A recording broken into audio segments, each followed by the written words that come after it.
When the people saw that Moses was so long in coming down from the mountain, the people gathered against Aaron and said to him, "Come, make us a god who shall go before us. For that man Moses, who brought us from the land of Egypt, we do not know what has happened to him." Aaron said to them, "Take off the gold rings that are on the ears of your wives and your sons and your daughters and bring them to me." All the people took off their gold rings that were in their ears and brought them to Aaron. Then he took from them and cast in a mold and made it into a molten calf. And they exclaimed, "This is your God, O Israel, who brought you out of the land of Egypt." Now, of course, that was not their God. Their God that brought them out of Egypt was on the mountain, Mount Sinai, talking to Moses, giving Moses Torah, the Torah that is life. You'd say, oh, he's just giving them laws. No, he's giving them set commandments, the way, the derech, the way, the Torah, the teaching that it is going to refresh them. It's going to sustain them. Having things like Shabbat and the ban on idol worship, and honor your father and mother, and do not kill or murder, and don't take the name's Lord in vain.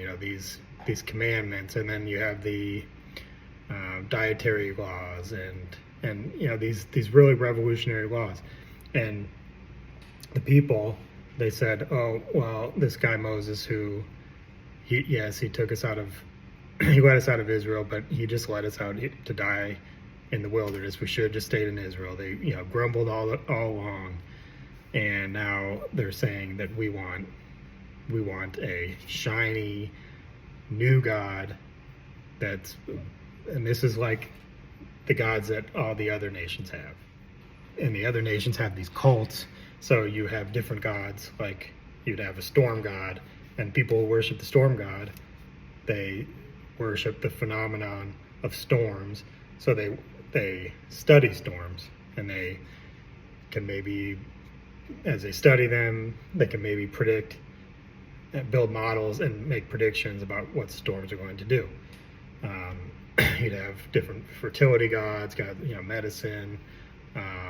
You would have like a bull god. It's kind of like fertility and wealth, right? Gold and cows and gold. It's just wealth and status.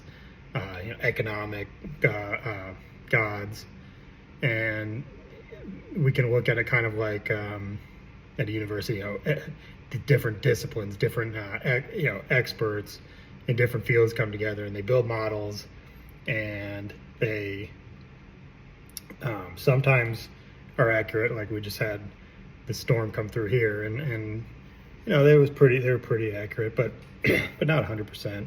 And we know that these models can be manipulated by the people at the top. We saw it with COVID, how the people at the top, Fauci, used gain of function to create a pandemic, and then they had different billion-dollar cures lined up, like remdesivir, which of course was incredibly harmful, and of course the mRNA vaccine, and the remedies that like ivermectin and hydroxychloroquine that were free or low cost and out of patent. Well, those aren't going to work, so we need to these repurposed drugs, we're going to completely take them off the market, make them widely unavailable, call anyone who's using them an idiot, oh, you're using horse dewormer, like Joe Rogan. And that is not to say that any scientific study is bad. Of course, we should study storms and make models and predictions. But the key is you do good science, and you let you do double-blind studies, and you don't manipulate the data to find out what you want to find out. That's what Fauci did with these studies. He would change the goal of the study in the middle of it when it wasn't the results weren't what he wanted. Like he gave the placebo group the vaccine in the mRNA study. We have another example of idol worship in the Bible. God tells the Israelites, "You saw what I did to those people who went along with Baal. I completely wiped them out, but you, who stayed fast to my laws, you have been protected." So, what I think this means is the Bible has laws, 10 commandments that are divine laws. These are tried and true. They are universal among cultures. So you can go to, Buddhism, and obviously the laws are different, but there's a lot of overlap between like the 10 commandments and what you get in other traditions. And these are rooted, these traditions are rooted in and I would say good science, not science that somebody is manipulating to either to enhance their profits, like Fauci did, or a lot of times governments do, where they're using the data and they're collecting it for their own. Now, when Moses and Aaron are before Pharaoh, Moses turns his staff into a snake, and the Egyptian scientists do the same thing, or wizards do the same thing.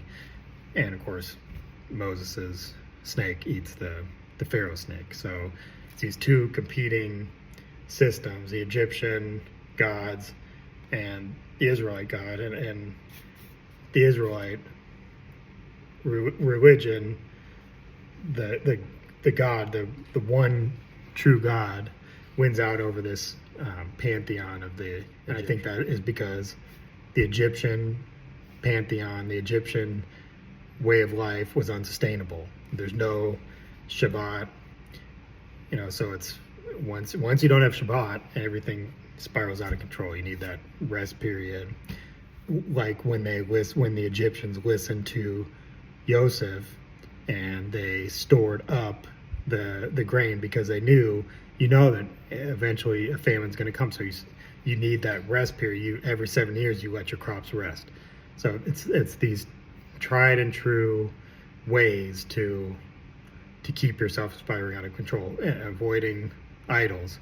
You go back to the divine law, the one God, this unity of vision, as opposed to worshiping tribal gods, doing human sacrifice, all these things that empires do, whether it's the Egyptian empire or Fauci, the Fauci and Trump administration. And these cults are inevitable. So the Baal cult, the Egyptian cult, Babylon, Roman Empire, up until our media empire, and it's inevitable.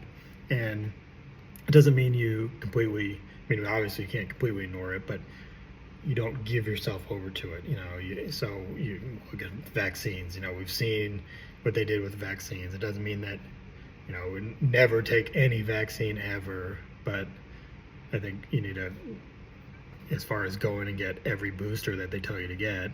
There's this Rage Against the Machine song where he says they say jump and you say how high, you're brain dead, you got a bullet in your head, basically. So these people who manipulate the data, and they always do, that trust the science people, it is a cult. And if you follow that, if you follow it and you don't do any research, you ignore that, you don't follow God's divine law, the Torah, the way that God gave when God was giving Moses the Torah. We have the perfect example.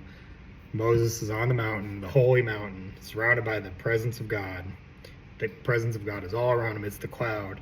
And the Israelites see it, and they see lightning and thunder, and they say, "Oh, Moses is dead."